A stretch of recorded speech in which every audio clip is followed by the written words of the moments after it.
చదువుకోకపోవచ్చేమో కానీ తర్వాత తరాలు బాగా చదువుకున్నాయి.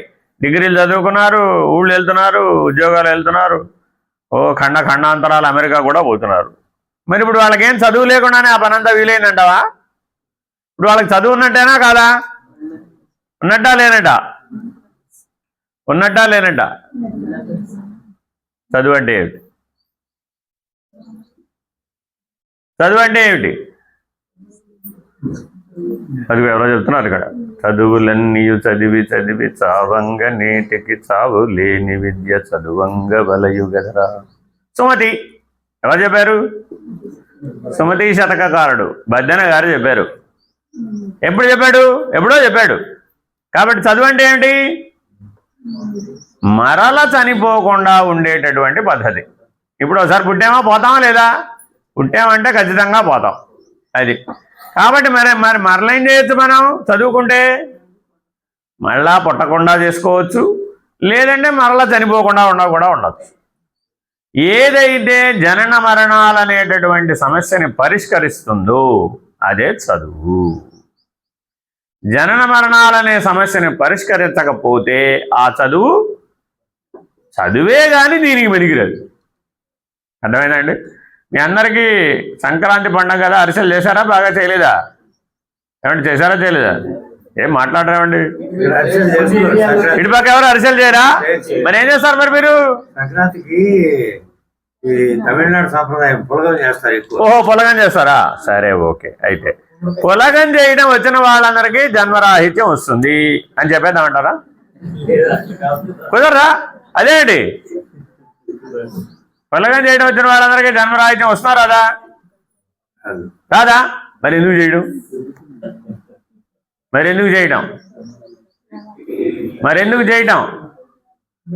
సంక్రాంతికి ఇది చేయాలి, తర్వాత ఏదో మహాశివరాత్రికి అది చేయాలి, తర్వాత ఏంటండి ఉగాదికి అది చేయాలి, ఆ తర్వాత శ్రీరామనవమికి అది చేయాలి, ఆ తర్వాత దసరాకి ఇది చేయాలి, దీపావళికి అది చేయాలి.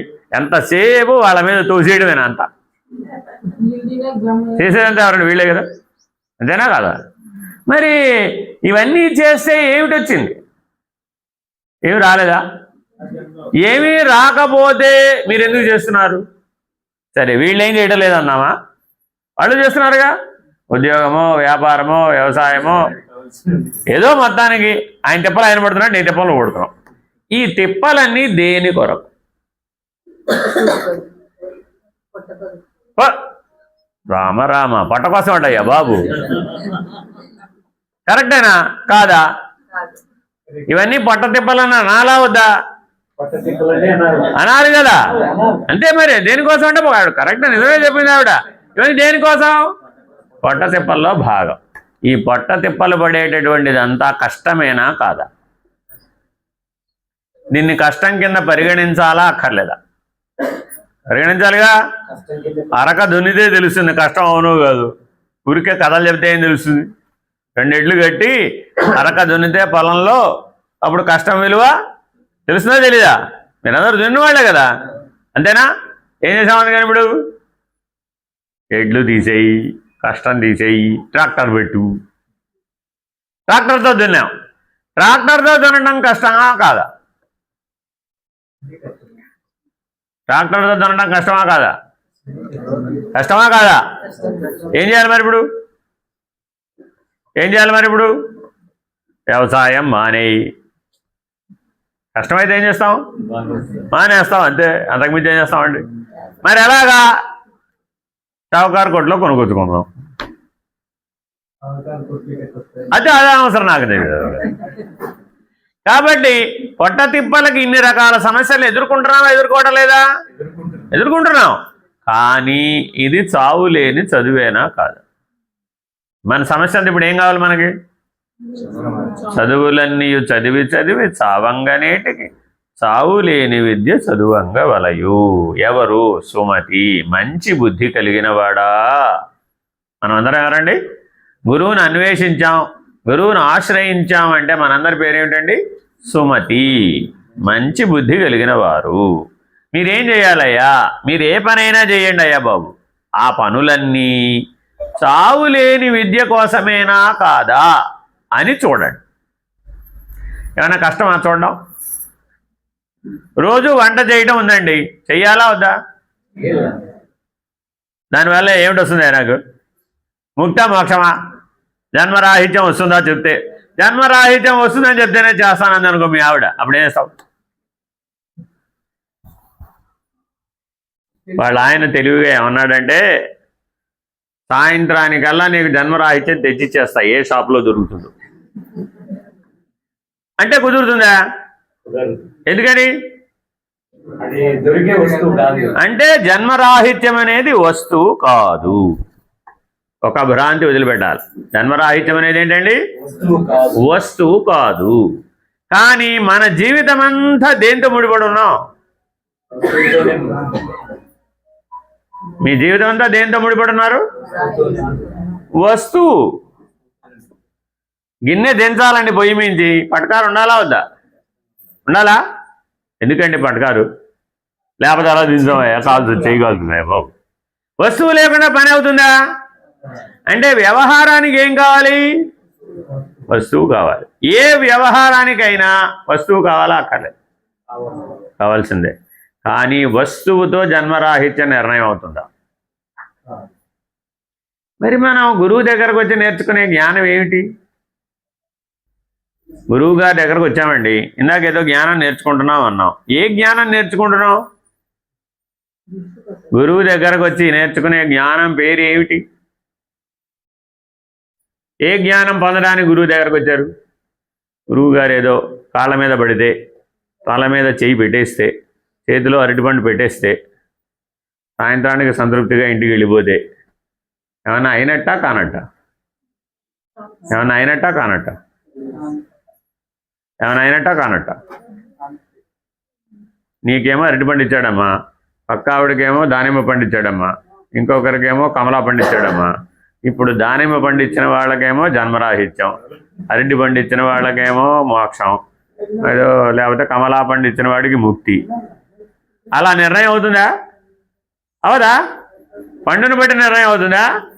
ఒకరికేమో పనస పండు, ఎంత ఉండదు ఆ పనస పండు, అంత ఇచ్చాడు అనుకో.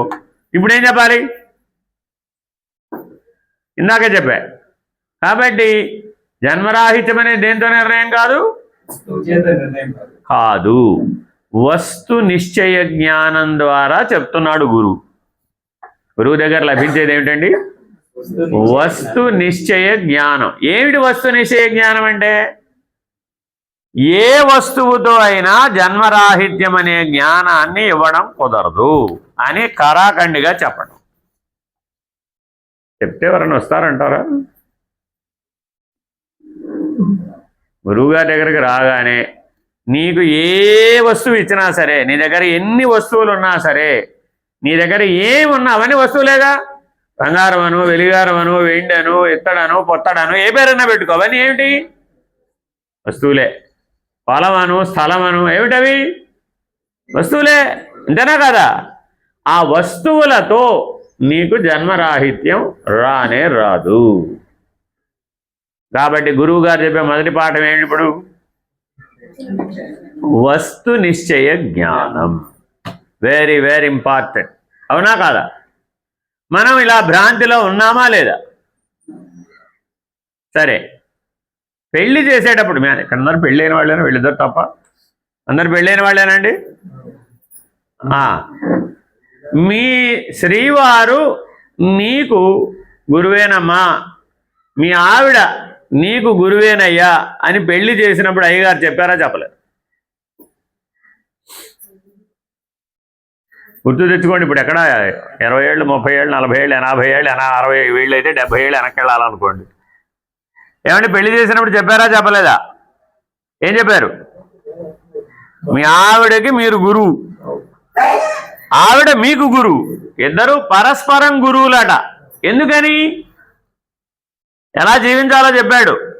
అమ్మా, ఆయనకి ఎప్పుడైనా వస్తుగత భ్రాంతి కలిగితే, మనిషికి ఎప్పుడు ఏం కలుగుతుందండి?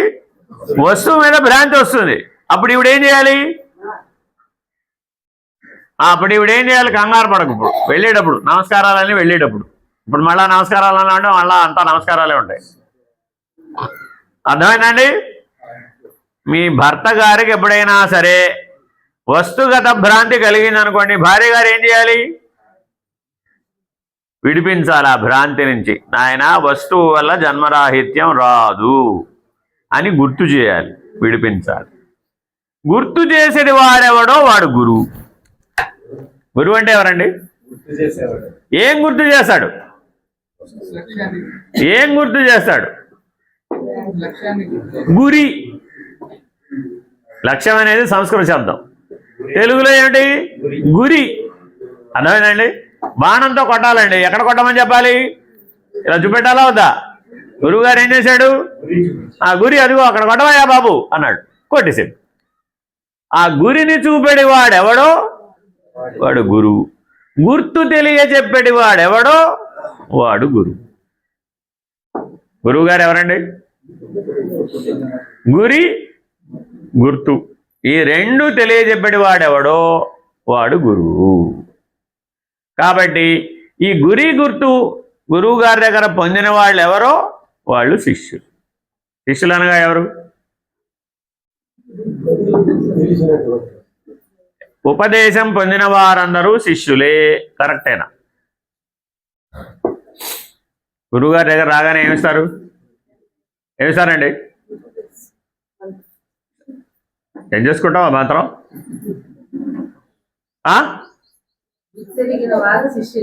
అదిగో అంటే ఆ మంత్రం ద్వారా ఏం చేస్తున్నాడు? గురి. ముందు గురి. ఫస్ట్ మంత్రం ద్వారా ఏం చేస్తున్నాడు? గురి తెలియజెప్తున్నాడు. తర్వాత ఏం చేశాడు? అలా ఉండటం ఎలాగో నియమాలు లక్షణాలన్నీ చెప్తాడు. ఒట్టి మంత్రం చెప్పి వదిలేడుగా.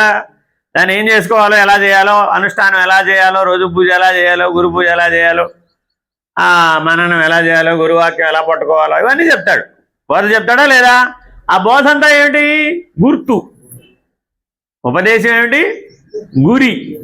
బోధ అంతా ఏమిటి? గుర్తు. కాబట్టి ఈ గురి గుర్తు తెలియజెప్పేది వాడెవడో వాడు గురువు. ఈ గుర్తును పట్టుకున్న వాడెవడో వాడే శిష్యుడు. మీరందరూ శిష్యులేనా? మీరందరూ శిష్యులేనా? శిష్యులేనా అంటే మీకేం తెలిసి ఉండాలి? మీకేం తెలిసి ఉండాలి? గురి తెలిసి ఉండాలి. మీ జీవితం ఎలా ఉండాలి? గుర్తును అనుసరించి ఉండాలి. జీవితం ఎలా ఉండాలి? గుర్తును అనుసరించి ఉండాలి. తెలియటం మాత్రం ఏం తెలిసి ఉండాలి? గురి తెలిసి ఉండాలి. Very very important. అర్థమైందండి? ఈ గురి గుర్తు నిలబడాలంటే ఏముండాలి? ఎప్పుడో ఇచ్చారండి మనకి. ఏమంటే మీకు ఉపదేశం ఇచ్చి ఎంతకాలం అయిందండి? అయిందండి. 13 ఏళ్ల క్రితం చెప్పారు కదా. నిలబడ్డాయి అంటావా? మర్చిపోయామంటావా? అదంతా నాకు తెలియదయ్యా. 13 ఏళ్ల క్రితం నీకేదో గురి గుర్తు చెప్పారు కదా, మంత్రం చెప్పారు కదా, బోధ చేశారు కదా, నిలబడ్డాయ్యా? చదువు నిలబడాలా పడుకోవాలా? ఏమండి? మనందరికీ చదువు నిలబడాలా పడుకోవాలా? ఏమంటాం మనం? ఏమమ్మా పిల్లవాడు నిలబడ్డా అని తల్లిని అడుగుతాం. ఎందుకని? ఎదుగుదల. లేదండి బాబు ఇంకా పడుకునే ఉన్నాడు, పోరాడుతూనే ఉన్నాడు, ఇంకా అప్పుడే అక్కడ. అప్పుడు ఇంకా టైం ఉందనా లేదా? కాబట్టి పరిణామం దేంతో ప్రారంభమైంది? నిలబడటంతో ప్రారంభమైంది. మనోవికాసం, బుద్ధి వికాసం, జ్ఞాన వికాసం, చైతన్య వికాసం, ప్రజ్ఞా వికాసం, ఈ పేరన్న పెట్టుకో. అవన్నీ దేంతో ప్రారంభమైనాయి? నిలబడితే ప్రారంభమైనాయి. అందుకని 24 గంటలు మనం ఎన్ని గంటలు నిలబడుతున్నాం? ఎన్ని గంటలు నిలబడుతున్నాం? ఎన్ని గంటలు నిలబెడుతున్నాం? నిలబెడుతున్నామా నిలబెడుతున్నామా? నిలబడాలా నిలబెట్టాలా? మీ అమ్మ నాన్న పేరు నిలబెట్టరా బాబు కాస్త. ఎవరినైనా కలిపితే ఏమంటున్నామండి? ఇప్పుడు ఈ తరం ఉందండి, వాళ్ళ తర్వాత పిల్లలు వస్తారు, ఏం చెప్తారు? ఏరా మీ నాయన బాగున్నాడా? మీ అమ్మ నాన్న పేరు నిలబెట్టరా బాబు కాస్త అంటున్నాడా? ఆయన నిలబడితే కదా దీన్ని నిలబెట్టడానికి. ఆయనే నిలబడకపోతే ఈయనే నిలబెడతాడు. అంతేనా కాదా? కాబట్టి మనం నిలబడాలి, నిలబెట్టాలి. మీరందరూ ఈ ఆశ్రమానికి దేనికి వస్తున్నారండి? అసలు మీరందరూ ఈ ఆశ్రమానికి దేనికి వస్తున్నారు? దేనికి వస్తున్నారు? దేనికి వస్తున్నారు ఈ ఆశ్రమానికి? ముందు నిలబడాలి, తర్వాత ఏం చేయాలి? దేన్ని నిలబెట్టాలి? దేన్ని నిలబెట్టాలి? దేన్ని నిలబెట్టాలి? గురు శిష్య సాంప్రదాయాన్ని మీరు నిలబడాలి. దేన్ని నిలబెట్టాలి? గురు శిష్య సాంప్రదాయాన్ని నిలబెట్టాలి. అర్థమైందండి? ఎందుకని? శిష్యుడు కొడుకుతో సమానం, బిడ్డతో సమానం. ఎందుకంటే పురుషులు అనుకునేరు, అట్టా ఏం కాదు, ఎవరైనా బిడ్డలే. అందరిని అందుకని ఏమంటారు? గురు బిడ్డలు అంటారు. అంతేనా కాదా? స్త్రీ పురుష భేదం లేదు దానికి. బిడ్డలందరూ ఏం చేయాలి? గురు శిష్య సాంప్రదాయాన్ని నిలబెట్టాలి. అర్థమైందండి? నిలబడాలన్నా నిలబెట్టాలన్నా మనకేముండాలి? నిలబడాలి. మీరు ఎవరు మాట్లాడలేదండి, నా చేత మాట్లాడుతున్నారు. నిలబడాలన్నా నిలబెట్టాలన్నా మన దగ్గర ఏముండాలి? ఏముండాలి? మీ పూర్వీకులందరూ నిలబెట్టారా లేదా? నిలబెట్టారా లేదా? మీకు అప్పచెప్పారా లేదా? అప్పచెప్పినవన్నీ మీరు నిలబెట్టాలంటే మీ దగ్గర ఏముండాలి? నిలబడాలి, నిలబెట్టాలి. ఏముండాలి? ఏముండాలి? ఏముండాలి? ఏముండక్కర్లేదా? అదే గాలికి నిలబడుతుందా? అదే గాలికి నిలబడుతుందా? అదిగో ఏముండాలి? ఏముండాలి? ఏముండాలి? ఏముండాలి? ఏముండాలి? ఏమండి ఇంతమంది ఉన్నారు ఒకవైపు, మీరంతా ఒకవైపు, నేను ఒక్కనే ఒకవైపు. వస్తు నిశ్చయ జ్ఞానం ఉండాలి. ఏముండాలంటే నిలబెట్టాలి, నిలబడాలంటే వస్తు నిశ్చయ జ్ఞానం ఉండాలి. అప్పుడు నిలబడుతుంది, లేకపోతే నిలబడదు.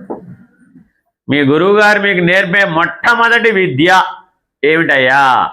వస్తు నిశ్చయ జ్ఞానం. అది ఉంటే నిలబడుతుంది. నువ్వు నిలబడతావు, గురు శిష్య సాంప్రదాయాన్ని నిలబెడతావు. కాబట్టి బోధ చేసే వాళ్ళందరూ, మీలో బోధ చేసేవాళ్ళు చాలామంది ఉన్నారండి, మీరందరూ మీరు ఎవరికైనా బోధించవచ్చు కాక వాళ్ళకి ఏం వచ్చిందో లేదు ఏం చూడాలి? వస్తు నిశ్చయ జ్ఞానం వచ్చిందా లేదా అని పర్ఫెక్ట్గా చూడాలి.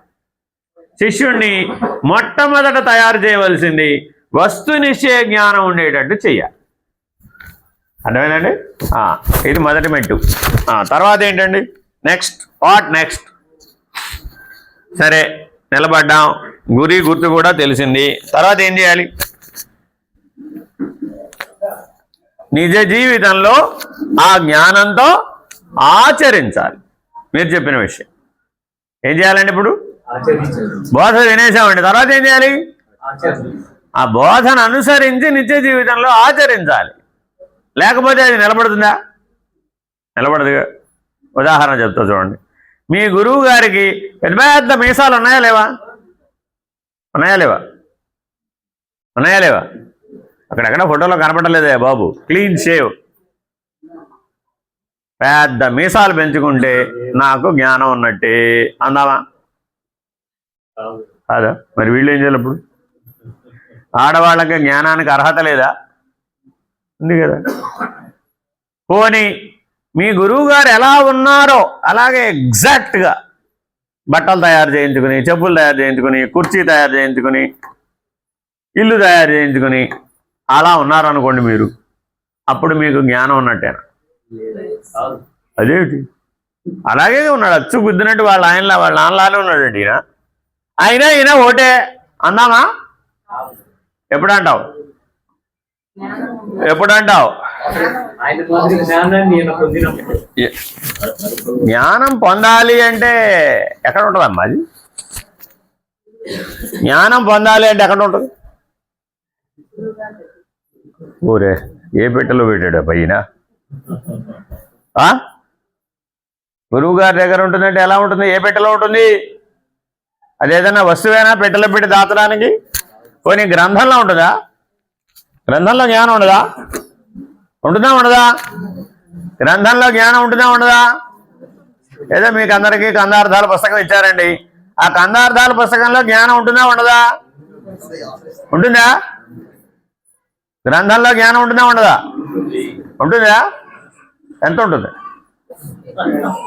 ఎంత ఉంటుంది? అదేంటంటే ఇప్పుడు గ్రంథంలో జ్ఞానం ఉందన్నాడు కదా. గ్రంథం ఎవరు రాశారు? మనలాంటి మనుషులే కదా రాసింది, అంతేనా కాదా? వాళ్ళు తెలుసుకున్నారు, తెలుసుకున్నది గ్రంథం రాశారు, మనం ఆ గ్రంథం చదువుకుని తెలుసుకోవాలనుకుంటున్నాం, అంతే కదా? సరే, ఇప్పుడు గ్రంథంలో జ్ఞానం ఉన్నట్టా లేనటా? ఎంత ఉంది? ఎంత ఉంది? ఎంత ఉంది? ఎంత ఉంది? జ్ఞానం ఎంత ఉంది? పోనీ నీ దగ్గర జ్ఞానం ఉంది అంటున్నాడండి ఆయన, మన దగ్గర జ్ఞానం ఉంది అంటున్నాడు కదా. జ్ఞానం ఎంత ఉంది? నీ దగ్గర జ్ఞానం ఎంత ఉందయ్యా? అయ్యో అదేమిటి, బంగారం ఎంత ఉందమ్మా నీ దగ్గర? చెప్తావా లేదా? అమ్మో చెప్తాను, ఇప్పుడు రాత్రికి దొంగలు వస్తారు, నేను చెప్పనట్టు. అంటే ఒకరు దోచుకుపోయేది ఏం కాదు కాబట్టి ధైర్యంగా చెప్పచ్చు. నీ దగ్గర జ్ఞానం ఎంత ఉందంటే ఓ ధైర్యంగా చెప్పచ్చు, ఏం దోచుకెళ్ళేది కాదుగా. ఇంతకు అసలు నీ దగ్గర జ్ఞానం ఎంత ఉంది? చెప్పేటంత లేదంటవా? ఇంత అంత అని చెప్పడానికి వీలు కాదంటవా? అదేమిటి, మీ మనవాడు అడిగాడమ్మా, నీకన్నీ తెలిసి అంటున్నావు కదా, జ్ఞానం ఉన్నట్టే కదా, ఎంత ఉంది నీకు జ్ఞానం?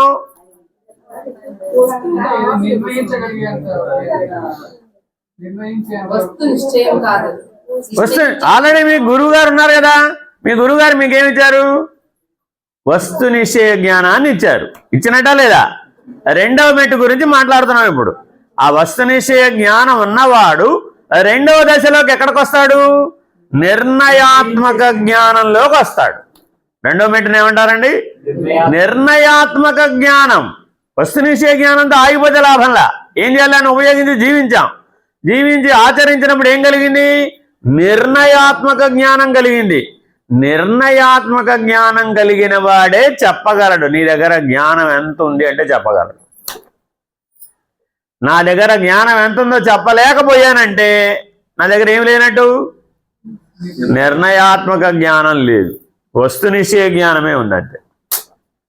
ఏది ఉప్పో ఏది పప్పో చెప్పగలను అంతే, ఏది నిప్పో చెప్పగలను అంతే.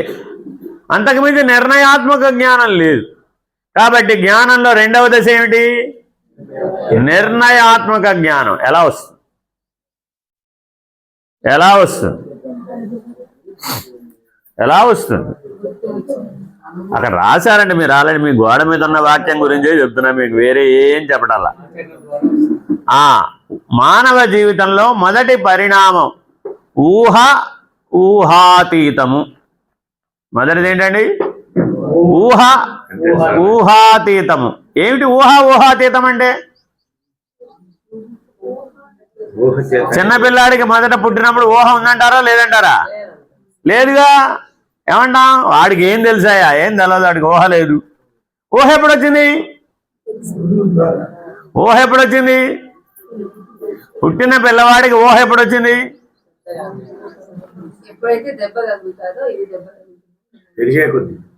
ఎప్పుడు? 5, 10, 15, 20, 200? ఎప్పటికి వచ్చిందమ్మా ఊహ వాడికి? మీ పిల్లాడికి ఊహ ఎప్పుడు వచ్చింది? మీ పిల్లాడికి ఊహ ఎప్పుడు వచ్చింది? ఎప్పుడు? 8, 16, 24, 32, 320? 3 సంవత్సరాలకు ఊహ వచ్చేస్తారండి. కరెక్టేనా? ఏం చెప్పాం? గుర్తుపట్టడం వచ్చినప్పటి నుంచి ఊహ వచ్చినట్లు. ఊహ ఎప్పుడు వచ్చిందండి? గుర్తుపట్టడం వచ్చిందండి వాడికి, అదే ఊహ. ఏరా వీడు వాళ్ళ మేనమావని గుర్తుపడుతున్నాడా? అయ్యో మన వస్తే వదిలిపెట్టలేదండి బాబు, అయింది వీడికి ఊహ వచ్చిందిరా బాబు. తల్లి తండ్రిని గుర్తుపట్టినట్టు కాదు. ఎవరిని గుర్తుపట్టాలి? మేనమావని గుర్తుపట్టాలి. మరి అందుకని పిల్లవాడో పిల్ల పుట్టగానే ఎవరిని పిలుస్తాం? మేనమావని పిలుస్తామా? ఎందుకని? బారసాలు చేయడానికి, ఎత్తుకోవడానికి కాదు, ఆ పిల్లాడికి ఊహ వచ్చిందో లేదో నిర్ణయం చేయడానికి. అర్థమైందండి? కాబట్టి గురువు దగ్గరకు వచ్చిన తర్వాత చూసుకోండి, మీ నిత్య జీవితాన్ని గురువు దగ్గర శిష్యుడిగా జీవించడాన్ని కలిపి చెప్తున్నా మీకు. ఊహాతీతం అయ్యేటట్లుగా మారుస్తాడు గురువు. మొదటి పరిణామం ఏంటండి? మీలో ఊహ ఉంటుంది, లేకపోతే గురువు రేట వెతుక్కుంటూ వస్తావు. ఈయన గురువు గారని గుర్తుపడితేనే కదా వచ్చేది. గుర్తుపట్టామంటే నీ దగ్గర ఏమున్నట్టు? ఊహ ఉంది. నా దగ్గరకు వచ్చినాక ఏం చేయాలి? ఈ ఊహని దాటడం ఎట్లాగా, అవతలకి పోవడం ఎట్లాగా, ఆ ఊహాతీతమయ్యే విధానం ఎట్లాగో నేర్పుతారు. కాబట్టి నిర్ణయాత్మక జ్ఞానంలో మొదటి మెట్టు ఏమిటండి? ఊహను ఊహాతీతం చేయటం. ఉదాహరణ చెప్తా చూడండి. నాయన, రెక్కల గుర్రం అని ఒకటి ఉంది, తెల్లగా ఉంటుందంటావా నల్లగా ఉంటుందంటావా అని అడిగా. గురువుగారు ఏమడిగారు? ఈ సృష్టిలో ఒక రెక్కల గుర్రం ఉందయ్యా, ఆ రెక్కల గుర్రం తెల్లగా ఉంటుందంటావా నల్లగా ఉంటుందంటావా అని అడిగా. ఏం చెప్తావు? ఊహించి చెప్తాడు. అదేమిటి ఊహించి? గుర్రం తెలుసు నీకు, గుర్రం తెలీదా? కానీ ఏమడిగాడు? రెక్కల గుర్రం గురించి అడిగాడు. అరే లేపడం ఏమిటి? ఊహిస్తే వస్తుంది. ఊహలో ఏదైనా సాధ్యం అయిందా లేదా? ఇప్పుడు అయింది. నీకు గుర్రం తెలిసింది, రెక్కల గుర్రం అనగానే ఏమైంది? గుర్రానికి రెక్కలు తగిలించు. ఇప్పుడు తెల్లగా ఉందా నల్లగా ఉందా? ప్రశ్న ఏమిటి? రెక్కలున్నాయా లేదా కాదు. రెక్కల గుర్రం తెల్లగా ఉందా నల్లగా ఉందా? నల్లగా ఉండకూడదా?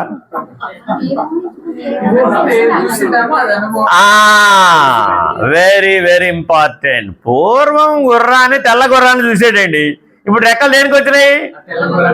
పూర్వం నల్ల గుర్రాన్ని చూసేటండి, అప్పుడేమైంది? కాబట్టి దీన్నేమన్నారు? స్మృతి జ్ఞానం. ఈ జ్ఞానానికి ఏం పేరండి? స్మృతి జ్ఞానం. ఊహ దేన్ని అనుసరిస్తుందయ్యా అంటే స్మృతి జ్ఞానాన్ని బట్టి అనుసరిస్తుంది.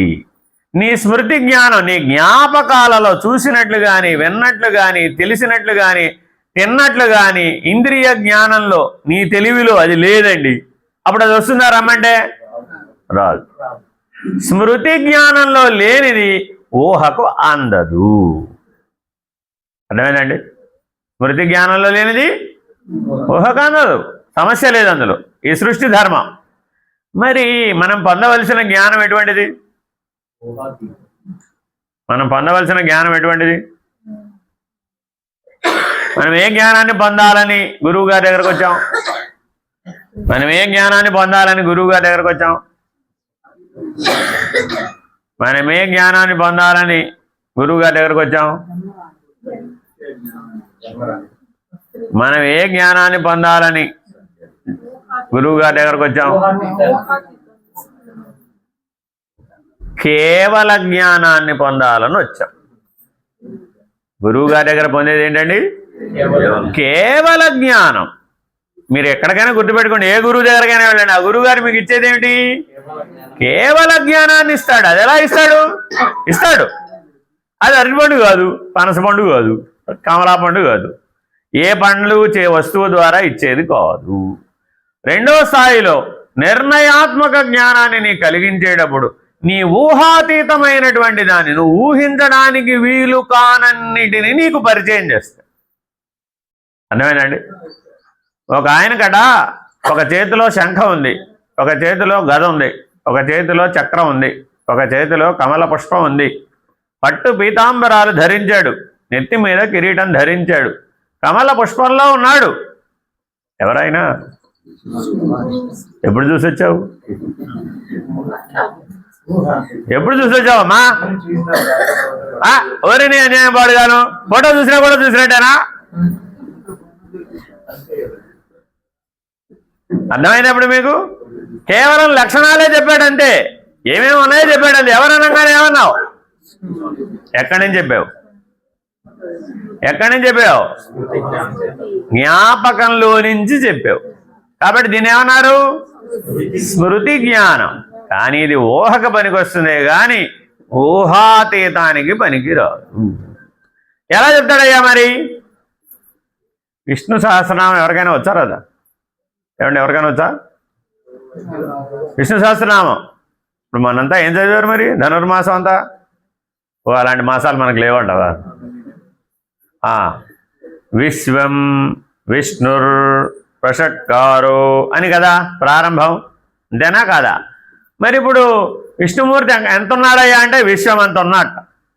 విష్ణుమూర్తి ఎంత ఉన్నాడండి? మరి ఇప్పుడు ఏ చేతిలో ఎన్ని చేతులు ఉండాలి? ఎన్ని చేతులు ఉండాలండి? ఎన్ని తలకాయలు ఉండాలి? ఎన్ని కళ్ళు ఉండాలి? ఎన్ని పాదములు ఉండాలి? ఉండవా? అదేమిటి మరి? మనకున్నాయి కదా. మనకున్నాయంటావా లేవంటా? అదేనమ్మా, మనకున్నాయంటావా లేవంటావా? ఆయనకి ఎందుకు లేవు? నువ్వు కూడా విషయం అంతా ఉండు. ఎందుకమ్మా ఎందుకు ఉండలేవు? ఎందుకు ఉండలేవు? ఎందుకు ఉండలేవు? Very important. జ్ఞానం చేత విషయమంతా ఉన్నాడు. మనం ఎందుకు ఉండటం లేదు? ఏమిటి అజ్ఞానం అంటే? ఏమిటి అజ్ఞానం అంటే? ఏమిటి అజ్ఞానం అంటే? ఏమిటి అజ్ఞానం అంటే? శరీరం నేను అనుకోవడం. ఆయనేమో జ్ఞానమే నేను అనుకున్నాడు కాబట్టి విషమంతా ఉన్నాడు. మనమేమో శరీరమే నేను అనుకున్నాం కాబట్టి నేను అంత లేనండి బాబు అంటున్నాను. అర్థమైందా? ఎవరినైనా అడగండి మీరు, ఏమండి ఆయనకి ఎన్ని కాళ్ళు ఎన్ని చేతులు అంటే ఏమంటారు మీరు? విశ్వమంతా వ్యాపించినటువంటి కాళ్ళు చేతులు ఏంటండి అని ఎవరైనా చెప్పేస్తారు. దానికేం చదువుకోకర్లా, పుస్తకాలు చదవాలి, దానికేమన్నా ఏం అవసరాలా. కానీ ఆయన విశ్వమంతా ఉన్నాడని చెప్పడం ఊహాతీతమేనా కాదా? ఊహాతీతమే. ఊహకు అందినప్పుడు ఎలా ఉన్నాడు?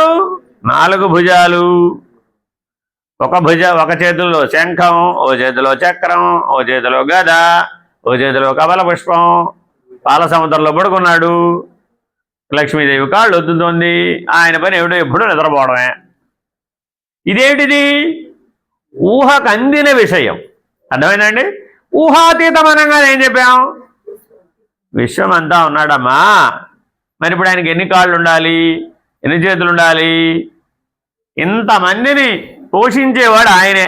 ఆయన ఉద్యోగం ఏమిటి? పోషణకర్త. మనల్ని అందరినీ పోషిస్తున్నవాడు ఆ విష్ణువే. ఎలా పోషిస్తున్నాడంటావు? రోజు మన ఇంటికి వచ్చి చారెడు బియ్యం ఇచ్చిపోతున్నాడువా? మరి ఎలా పోషిస్తున్నాడు? జ్ఞానం చేత. నీలో ఉన్న జ్ఞానం చేత నీ జీవన వ్యవహారాన్ని గడిచేటట్లుగా చూస్తున్నవాడెవడు? వాడు పోషణకర్త. ఇప్పుడు నీ జ్ఞాన రూపంలో మీ అందరిలో విష్ణు ఉన్నాడా లేడా? ఏడు కనపడ్డా? అదే జ్ఞానపోడు గాను. Very important. కనబడితే ఏమైపోయాడు? పరిమితం అయిపోయాడు. ఊహకి లొంగిపోయాడు. మనలాంటి వాడే కూర్చుంటే లేవలేడు, లేస్తే కూర్చోలేడు.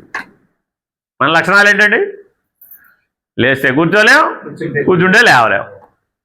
మరి ఆయన అలా కాదే, అందరిలో ఉన్నాడు. ఎలా ఉన్నాడు? జ్ఞాన రూపంలో. అందుకనే గురు పరంపరలో ప్రారంభం ఎవరు? నారాయణ సమారంభం. అదేనండి. ఇప్పుడు మరి ఇప్పుడు జ్ఞానం ఎవరితో మొదలైంది? నారాయణుడే. జ్ఞానానికి ఆధారం ఎవరు? నారాయణుడే. గురువు గారిలో జ్ఞానం ఉందంటారా లేదంటారా? ఉందంటారా? ఏ జ్ఞానం ఉంది? ఏ జ్ఞానం ఉంది? ఇందాక చెప్పే గురువు గారి దగ్గర ఏ జ్ఞానం నేర్చుకోవడానికి వెళ్ళాం? కేవల జ్ఞానమే ఉంది గురువు గారి దగ్గర. ఇప్పుడు మనం జ్ఞానాల్లో ఉన్నటువంటి భేదాలని, అంతర్దశల్ని తెలుసుకుంటున్నాం. ఇప్పుడు మనం మొదటి భాగం ఏమిటి? వస్తునిశ్చయ జ్ఞానం. రెండో భాగం ఏమిటి? నిర్ణయాత్మక జ్ఞానం. నిర్ణయాత్మక జ్ఞానంలో 4 స్థాయిలు ఉన్నాయి. ఒకటేమిటి? ఊహకి ఊహాతీతం. 2 అయిపోయినాయండి అక్కడికి. తర్వాత గురువుగారు ఏం చెప్పాలన్నా ఏం చేస్తూ ఉంటాడు? ఏం చేస్తూ ఉంటాడు? ఏదో నీకు చెప్పాలండి. గురువుగారు ఎలా చెప్పాలంటావు? ఉదాహరణతోనే చెప్పాలా?